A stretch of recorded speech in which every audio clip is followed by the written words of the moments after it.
Olá, boa noite a todos e a todas que nos escutam, que estão agora aqui a assistir. Bem-vindos. Hoje nós iremos estar a olhar para um bocadinho mais para a vida de José e uma das perguntas, um dos temas proposto era explorar um pouco mais a ideia de José como um tipo de Cristo. Então vamos procurar ver isso. Temos uma leitura para fazer também sobre a vida de José. De facto era interessante fazer várias. Eu creio que vocês ainda devem ter algumas na mente. E a leitura que vamos fazer, depois eu peço então à pessoa para fazer agora a leitura, que depois então posso mostrar os slides para não estar a alterar muito. Então...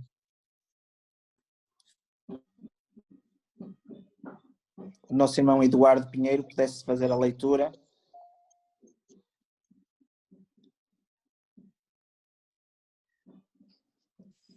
Tem que ligar o microfone.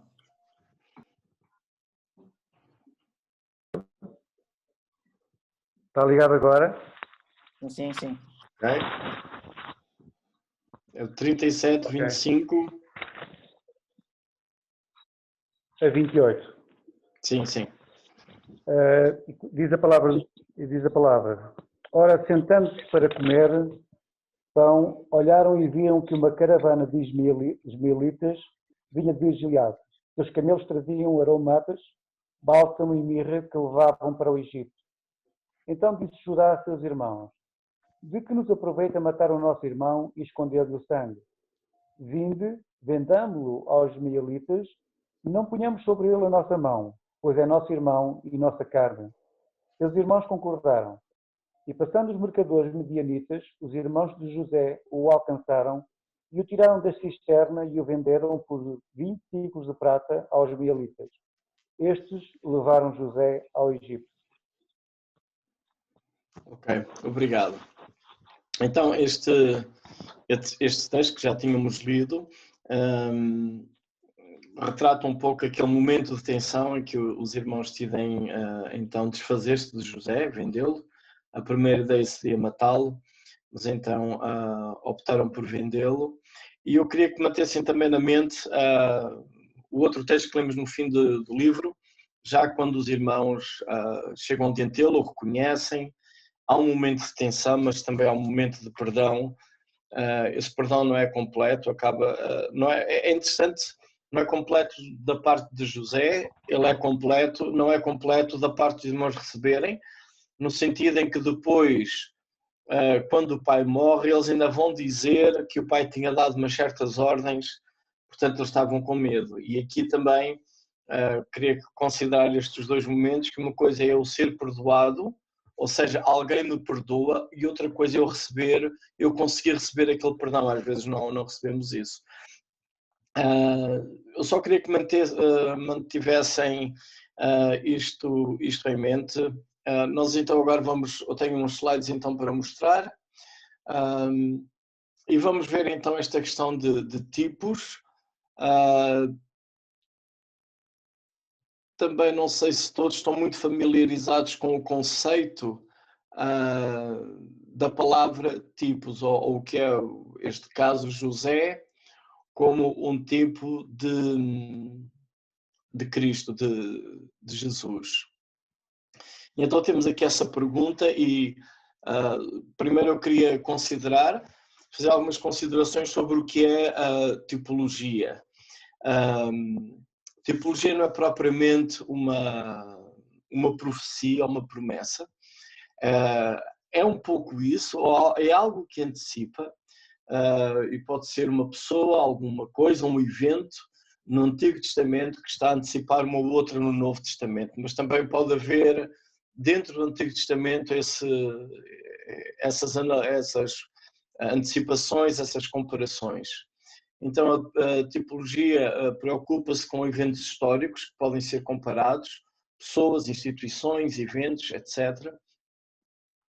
E alguns tipos também, nesta questão de tipo como de tipologia, são reconhecidos por contradições, e também a ideia de retrospecto está ali apresentada. A Bíblia, em alguns lugares, apresenta diretamente alguns desses conceitos, Noutros, não, e então aí talvez é recomendado um pouco mais de cuidado quando não é própria Bíblia a fazer essa ligação.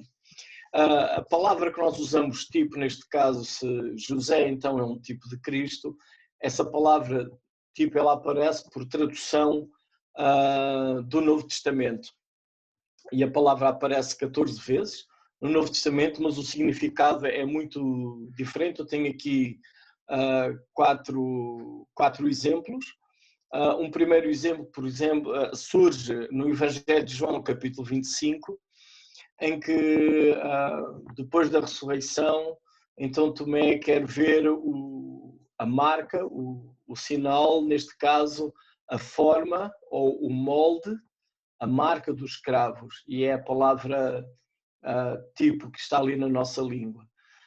Portanto, é como se houvesse um molde, uma marca ali, e então Tomé queria pôr.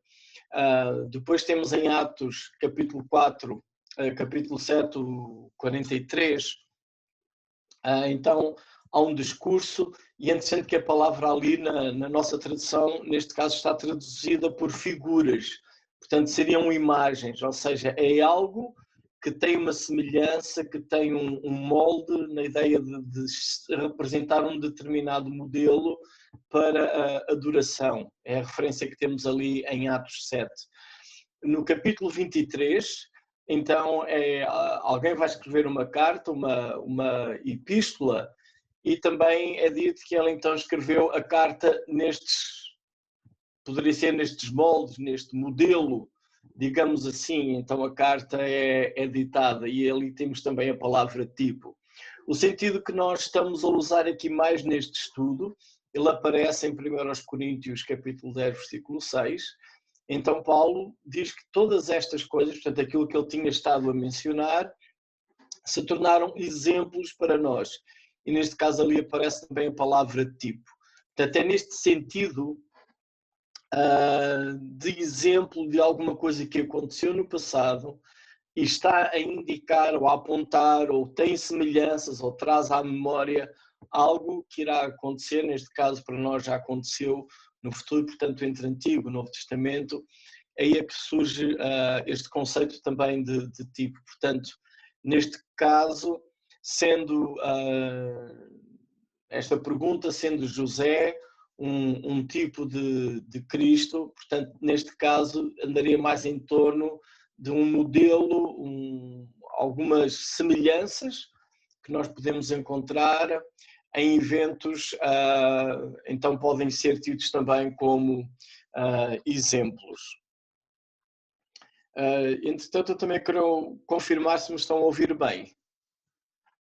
Se alguém puder confirmar que estão a ouvir-me bem, eu agradecia. Sim?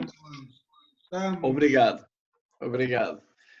Então, temos aqui aquela estrutura, só para lembrar, que retrata a vida de José, e seria interessante quase que passar a pente fino de novo tudo isto, o tempo não permite, mas pelo menos só para termos aqui uma ideia de como o texto está organizado. Somos introduzidos à vida de José ainda quando ele sai, ali no 37:2 e seguintes. Depois ele é vendido para escravo.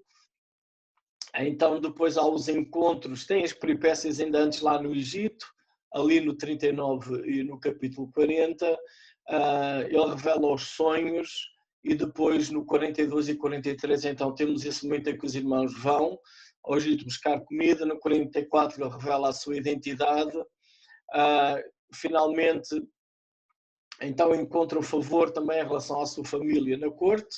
Nessa altura ele já está como governador do Egito, e então depois temos a conclusão com também a narrativa da fim dos últimos momentos de Jacó, e também a informação depois que temos que José morreu. Pronto, isto só apenas para termos uma panorâmica geral. A nível de José como tipo de Cristo, Pascal, numa obra que ele tem, que é Pensée, ele faz alguns paralelismos, algumas ideias entre entre José e Jesus. Por exemplo, ele começa por mencionar que José era o amado do pai e foi enviado por seu pai para ver os seus irmãos. Portanto, o contexto é bastante diferente, mas neste caso, Pascal estava a pensar então, da mesma forma, o pai também enviou o filho, Jesus, digamos que para ver, entre aspas, para estar entre os seus irmãos. É interessante que João, no seu Evangelho, afirma que ele veio para os seus e os seus não o receberam. De certa maneira, há um paralelismo de ideias, digamos assim, entre José, o amado do pai, ter sido enviado para ver os irmãos de facto não recebem, e Jesus também.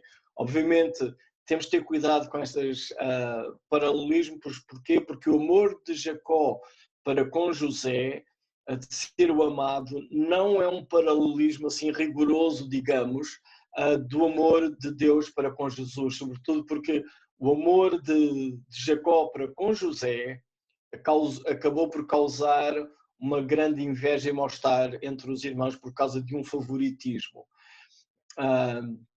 Então, em segundo lugar, ele destaca esta ideia, José, sendo ali inocente, então ele é vendido pelos irmãos.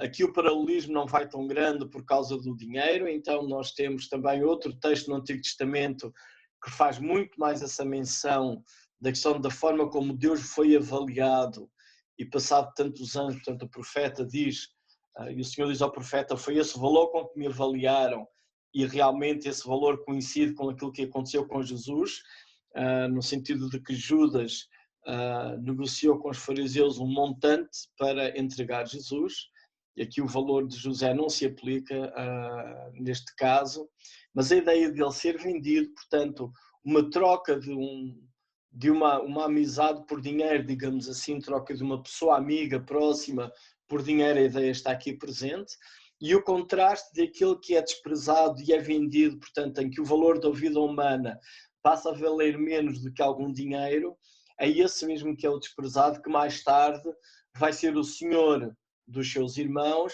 vai ser o salvador deles, vai ser o salvador também dos egípcios, e num contexto da época acaba também por ser ali o salvador do mundo, porque o texto também diz que todos iam ali buscar comida. E aqui temos de novo também uma ideia paralela acerca da vida de Jesus. Portanto, ele também, como inocente, ele acaba por ser vendido. Neste caso, Jesus não é pelos seus irmãos, mas sim por um dos seus discípulos.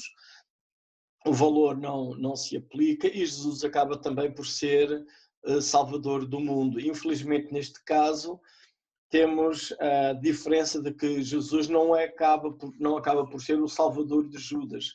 Judas tem uma tristeza profunda, de remorso, que não funciona da mesma maneira que a tristeza de Pedro. A tristeza de Pedro leva a um arrependimento, a um reconhecimento do erro, mas leva a olhar de novo para Jesus e mais tarde ouvir as palavras Pedro, amas-me. A tristeza de Judas não, leva sim a fazer uma pequena reparação do seu erro, devolvendo o dinheiro, mas nunca mais foi encontrar Jesus e pôs termo à sua vida. Portanto, é uma tristeza que não produz qualquer esperança.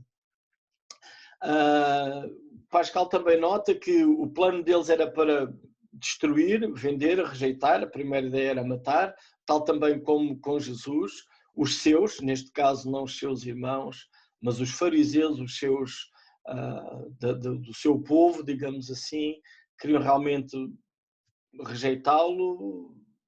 Ele foi vendido, acabou por ser crucificado. Também, da mesma maneira como José está na prisão, e são destacados dois presos ali, dois homens que tinham de alguma forma desapontado o faraó, o copeiro mor e o padeiro mor, e ele está e interage com eles naquele momento de dor. Também Jesus na cruz está entre dois malfeitores e também fala, e é interessante que um dos companheiros de prisão de José acaba por escapar com vida e o outro é condenado. E também na cruz, um dos salteadores acaba por encontrar misericórdia diante do Senhor, não o faraó, mas dentro do seu próprio Senhor, que é Jesus, enquanto que o outro continua renitente e morre assim também nos seus pecados. Então Jesus salva, Pascal diz, salva os eleitos, condena os rejeitados pelos mesmos pecados, e José prediz apenas o que vai acontecer, neste caso com o padeiro e o copeiro, enquanto que Jesus não apenas prediz, mas ele também age. Há um contraste também que José pergunta quem será salvo para se lembrar dele quando chegar à sua glória, e aquele a quem Jesus Cristo salva pede que se lembre dele quando vier para o seu reino. Então, são algumas diferenças também. José pede ao um dos colegas dele de prisão que se lembre dele, e neste caso é o crucificado com Jesus que pede para Jesus se lembrar dele quando ele entrar no seu reino. Portanto, há várias imagens, vários momentos na vida de José que nós podemos ligar com o que aconteceu a Jesus. O Novo Testamento não faz muitas ligações neste caso, de afirmar que José é um tipo de Cristo. Paulo faz algumas dessas ligações, em outros casos, Hebreus também, muitas vezes são antes-eventos como o dilúvio ou a própria nação de Israel, como que são tipo, e, neste caso, exemplos hoje para nós, ou seja, nós olhando para esses eventos, nós podemos tirar lições e princípios para a nossa vida. Aqui estamos a falar de uma pessoa e o Novo Testamento não faz assim nenhuma ligação direta. Então, eu estive a ver vários autores que têm muitas ligações, muitos pontos em comum, muitos pontos em contacto, mas dá-me a sensação que é demasiado rebuscado. Uma das coisas que eu gostava de notar aqui, talvez é o mais importante, é este conceito de que há promessa, há uma antecipação, há uma preparação para um cumprimento de uma promessa e o seu próprio cumprimento. E então, olhando assim para este contexto do livro de Gênesis, nós temos aquela promessa que o Senhor deu a Abraão no versículo 3 do capítulo 12, que através dele, da sua descendência, então todas as famílias da terra seriam abençoadas. Portanto, nós aqui também temos que ter na nossa memória aquele texto de Gênesis 3,15, já dado a Adão e Eva.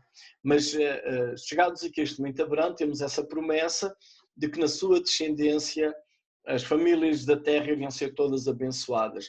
Então, quando chegamos a José, há como que uma antecipação do cumprimento desta promessa que o Senhor deu a Abraão. Porque em 41:57 nós lemos que todas as terras vinham ao Egito para comprar pão.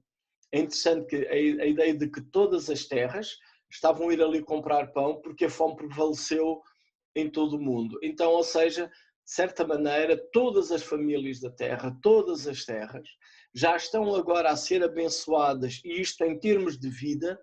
Nós estamos aqui a falar de vida em toda a sua plenitude, ou seja, todo o sentido de vida que foi perdido no Éden, com a queda, aquela palavra que o Senhor deu a Adão e Eva no dia em que comeres certamente morrerás, e daí então entrou também a morte. Eles morreram, ficaram separados de Deus, foram expulsos do jardim, ficou aquela espada flamejante a guardar o caminho da árvore da vida.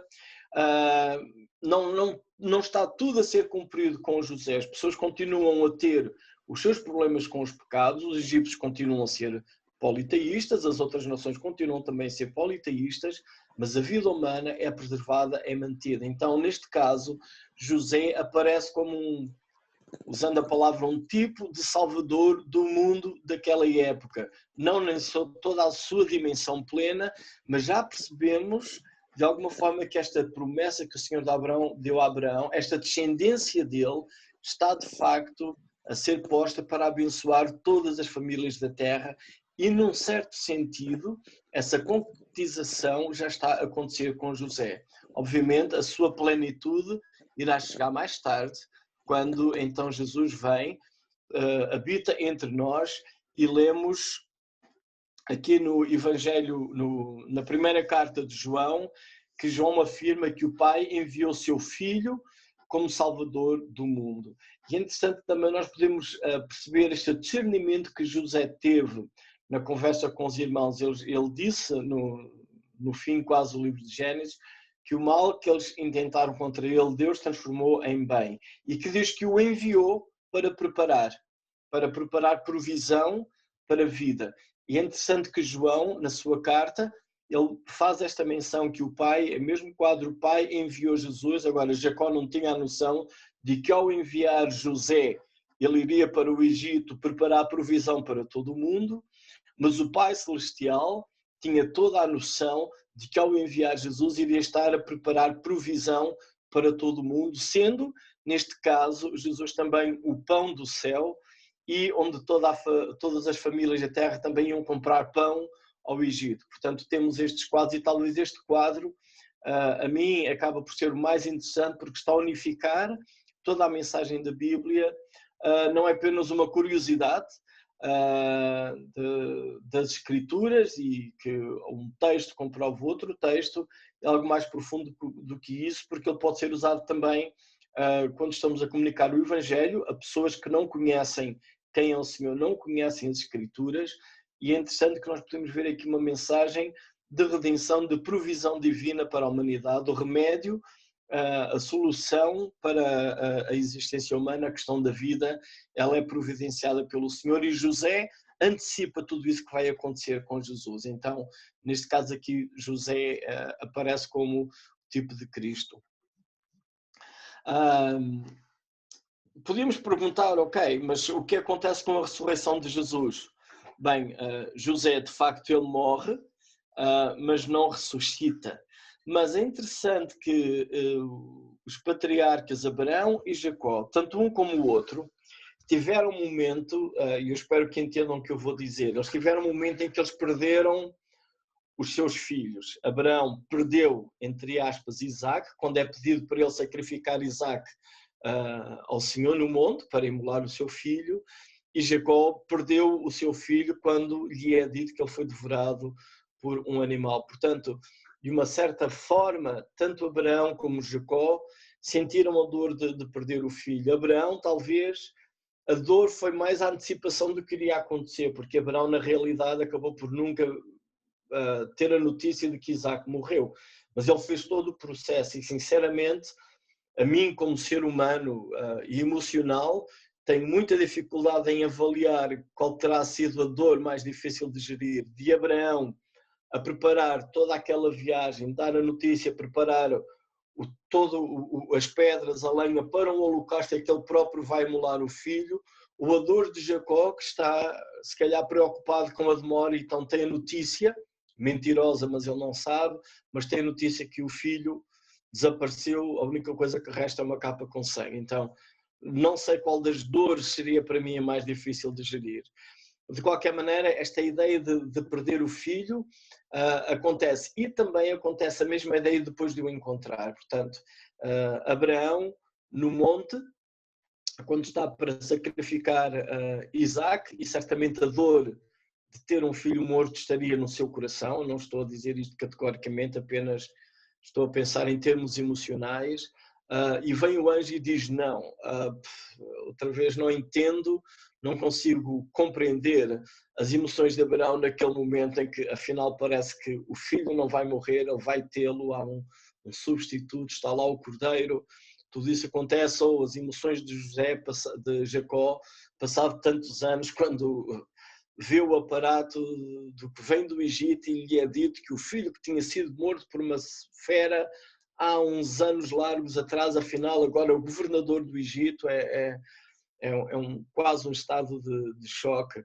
Mas é interessante que neste caso tanto José como Jesus, digamos neste caso olhando dos olhos de Jacó, portanto um filho que estava morto e afinal estava vivo, seguindo este raciocínio que Jacó teve durante anos, ou a ressurreição de Jesus, os discípulos, portanto, vendo que Jesus está morto, crucificado, sepultaram-no, e depois vem a notícia que ele está vivo, e de facto ele aparece entre eles. E então, numa dessas aparições, quando eles estão reunidos em João 20, o Senhor Jesus aparece, diz: Pai esteja convosco, e tem uma frase ali pequena, mas que para mim é extremamente profunda e importante, diz apenas que então alegraram-se os discípulos ao verem o Senhor. E estas emoções do desapontamento, de passar 3 anos com Jesus, ter esperanças, não sei muito bem o que estaria na mente deles, esperanças políticas, esperanças sociais, esperanças de vida eterna, que eles terão compreendido ou não, seja lá qual for o que estava na sua vida, havia esperanças e ânimo. Jesus era uma pessoa fantástica, eles tinham presenciado coisas incríveis com ele e de repente parece que tudo desaba, tudo chega a um fim. Jesus ele próprio parece que não reage, entrega-se às autoridades para ser crucificado e parece que é um sonho, um mundo que se calhar eles viveram naquele período que foi crescendo e agora por simplesmente tudo desaba. E quando vem a notícia, não é? Quando vem a notícia de que ele está vivo, deve ter sido algo tremendo. Esse desapontamento, essa tristeza, nós podemos vê-la na questão dos discípulos de Emaús, não é? Como Jesus vai com eles, explica, eles continuam desanimados, lamentando o que está a acontecer. Portanto, esta alegria que Jacó tem quando sabe que o seu filho está vivo, como que antecipa essa alegria também que os discípulos têm quando percebem que Jesus está vivo. E também essa percepção de que afinal José não está morto mas vive e dá essa força e energia a Jacó de sendo velho. Podemos imaginar, Jacó viveu ali naquela zona do Negev com Abraão, onde Abraão também viveu, etc. A fome, os filhos vão ao Egito. Ele nunca vai ao Egito comprar comida, sempre manda os filhos. Ele já tem alguma idade, portanto acho que Jacó estava ali confinado à sua dor, a tentar proteger o máximo possível Benjamim, dali ele não iria sair, não queria ir para lado nenhum. Jacó já tinha andado por Harã e outros lugares, não é? Agora dá a ideia que ele queria ficar ali. Mas a notícia que o filho está vivo dá-lhe uma energia, dá-lhe uma vontade de ele se levantar, fazer as malas e ir para o Egito. Ele vai ao Egito e vai de vez. Vai de malas feitas e vai de vez. Parece que isso também, essa alegria, impulsiona os próprios discípulos de que afinal o sonho deles, aquilo que Jesus tinha dito, não desapareceu. Jesus está vivo, ele é real, é verdadeiro, ele vive, e isso anima os discípulos, de tal maneira que eles continuam a se encontrar, continuam a se reunir, e mais tarde, vindo do Espírito Santo, eles têm ousadia para anunciar o Evangelho. Porquê? Porque afinal, Jesus não está morto, ele está vivo, então tudo aquilo que eles tinham ouvido está cada vez mais confirmado e firmado nos seus corações que é verdade. E eles não agora são apenas discípulos de Jesus no sentido de o ouvirem, de aprenderem, mas eles agora são também, eles são enviados por Jesus, eles são enviados e são eles que vão agora comunicar, anunciar a boa nova do Evangelho com este ano, sabendo que Jesus está vivo. Uma outra ligação que nós podemos ter com José acerca de Jesus, e aqui por um momento eu queria também introduzir Moisés e Daniel, é que José está numa terra estrangeira e chega ao poder pela sabedoria de Deus, portanto não é a inteligência dele apenas que o coloca lá, ele próprio percebe isso, a revelação dos sonhos é de Deus e certamente a sabedoria que ele teve em dar a solução ao faraó vem também de Deus, como também a sabedoria de Moisés e de Daniel, e eles acabam por ter uma posição de destaque de alguma forma em relação às autoridades daqueles países, portanto José com o faraó, Moisés também com o outro faraó mais tarde e também Daniel como exilado. E é interessante também esta questão entre José, quando ele está no Egito, todos os egípcios e os povos que vão lá comprar pão, todos eles, incluindo a sua própria família, todos eles se dobram, todos eles se inclinam diante de José. E Filipenses também deixa muito claro que ao nome de Jesus se dobrará todo o joelho e toda a língua confessará que Jesus Cristo é o Senhor. Então são algumas ideias paralelas que nós podemos ver entre José e Jesus. Estas ideias paralelas, elas, eu creio que elas podem ser muito mais do que curiosidade para nós. Eu vou andar de novo aqui para trás apenas 1 ou 2 slides. Por exemplo, nós temos aqui este paralelismo. Então, o que é que nós temos? Há um cumprimento de promessa. E além de podermos compreender que José antecipou aquilo que Jesus veio fazer, eu creio que isto pode ser uma motivação também para nós vivermos e comunicarmos o que é o Evangelho. Esta ideia de tipos e estes eventos que aconteceram com José, e há outras a própria nação de Israel, a história, a saída do Egito, a travessia do Mar Vermelho, a peregrinação no deserto, etc., como exemplos para nós, para que Paulo diz, entendendo tudo isso como que vem a preparar uma série de conceitos que, quando chega ao Novo Testamento, eles não são estranhos para nós. A ideia, por exemplo, de sacrifício, a ideia de substituição, a ideia de ressurreição, a ideia de alguém próximo que é odiado e é vendido, a ideia de redenção, todas estas ideias, elas estão narradas em histórias, em personagens, em eventos das Escrituras. Por exemplo, a nível de restauração e redenção, temos a história de Ruth, com o Boaz. Aqui, a questão de Abraão com Isaac, a provisão de substituição para Isaac, ou o caso de José. Portanto, há todo um ambiente no Antigo Testamento que está a preparar a nós, hoje, está a preparar também a nação de Israel da época, para que quando Jesus chegasse e quando ouvirmos a mensagem do Evangelho, isto não seja algo estranho que Jesus vem fazer, ou seja, aquilo que Jesus vem fazer, a vinda dele ao mundo, o amor dele por nós, o andar entre nós, dar a sua vida por nós, tudo isso, de alguma forma já está explanado, já aconteceu em algum lugar, em algum evento, com algum personagem no Antigo Testamento. Então é essa ideia de tipos. Mas também não apenas saber estas ideias, mas como é que nós podemos apropriá-las e aplicá-las para nós hoje. E nós aqui, com esta questão de Abraão, José e Jesus, podemos ter uma excelente forma de anunciar o Evangelho.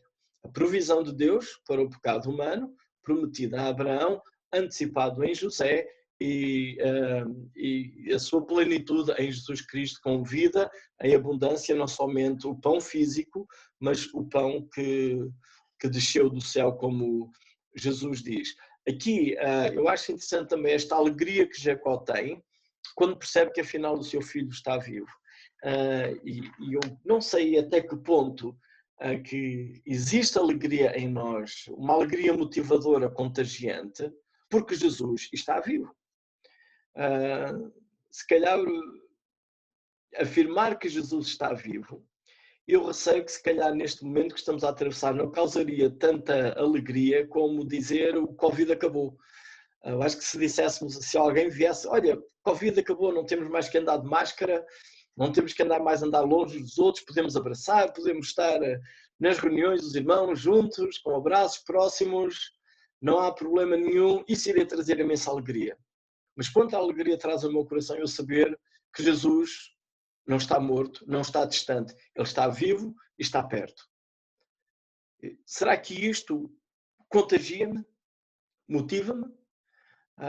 Como Jacó faz levantar de onde eu estou e empenhar uma jornada, não só de encontrar e estar com Jesus, mas também de anunciar aquele que está vivo. E esta alegria devia ser contagiante para mim, como ela foi para os próprios discípulos. Isto devia também contagiar o nosso próprio coração. E também esta ideia de adoração. Então, aquele sinal, é interessante que a palavra adoração, como palavra, ela não aparece propriamente no texto hebraico. Normalmente o que aparece é uma expressão que é prostrar-se com o rosto em terra.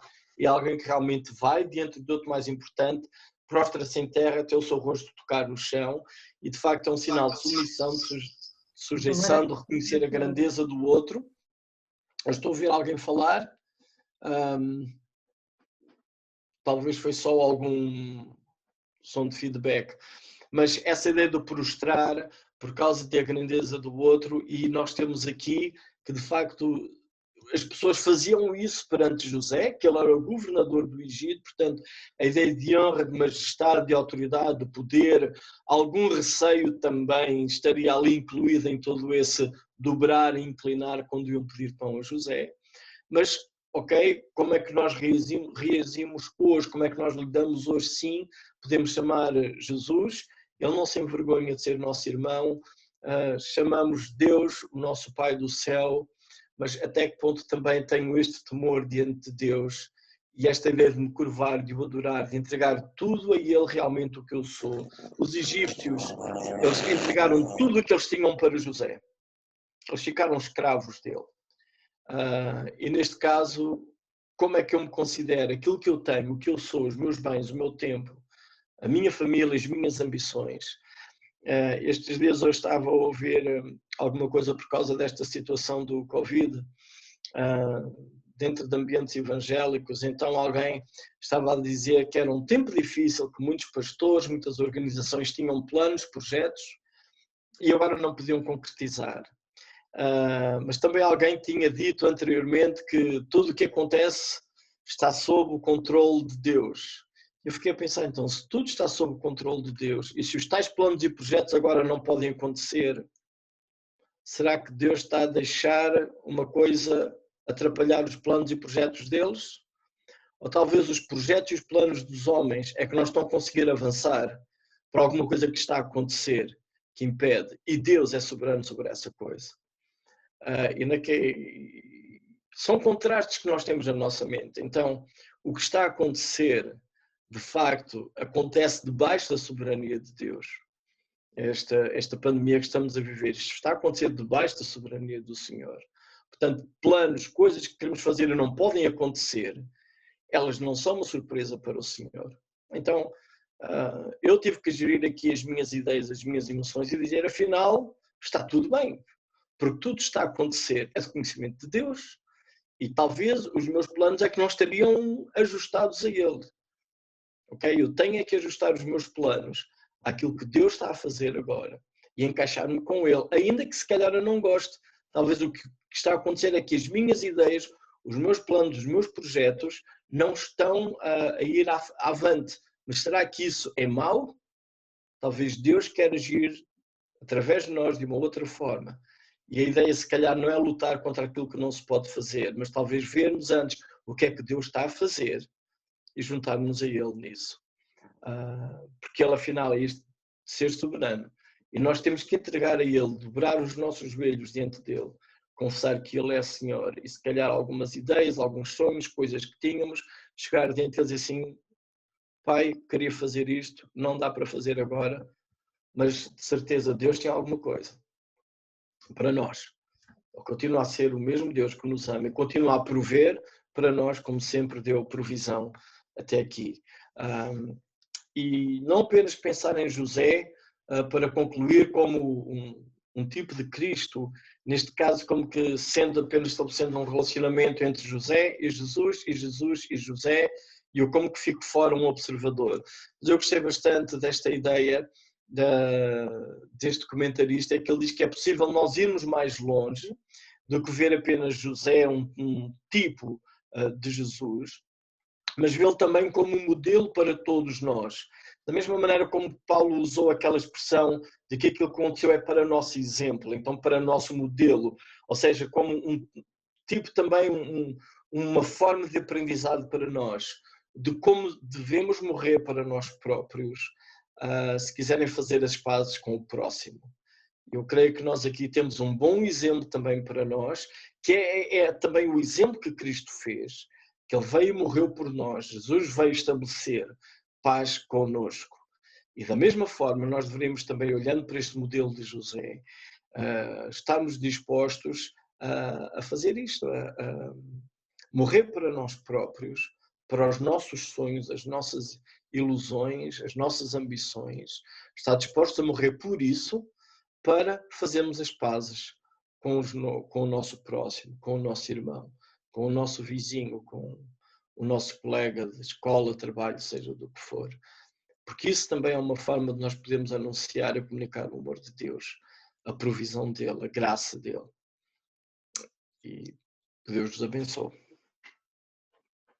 Termino aqui.